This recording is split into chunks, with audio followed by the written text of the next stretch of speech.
Иске авылда дөньяга килгән Луиза Нуриева урта мәктәпне Мөслимгә йөреп тәмамлый.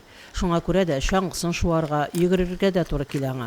Бүген Луиза Миргалим кызы җиңел атлетика буенча Татарстанның ветераннар җыелма командасы члены булып тора. Соревнованияларны көтеп алгачтан үзебезнең барасы килеп, кешеләрне күреп, һәрберсе белән сөйләшеп, үзе бер гомер. Бу юлы җыгыру бик нирәк булды. 35 градус җылылык булды. Бик каңнар булды. И шуның өчен беренче 5 километр җыгырганда результатлар бик әйбәт булып җитмәде. Но беренче урын минеке генә түгел, бөтенебезнеке дә шундыйрак булды.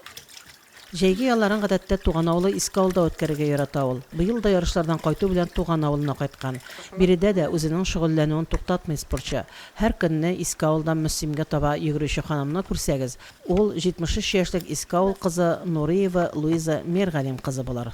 Мөслимнең күперенә чаклы йөгереп бер кайтмасам көнне, минем көн тәкмәгә үтте диле. Шуның өчен монда ходьба белән заниматься итеп булмый, но йөгереп барбер йөгереп кайтасың. И шуннан соң үзеңә рәхәтлек була. Барбер бер рәхәтлек була Мөслимдә дә йөгереп кайтуың. 2023 ел аның өчен истәлекле ел булды.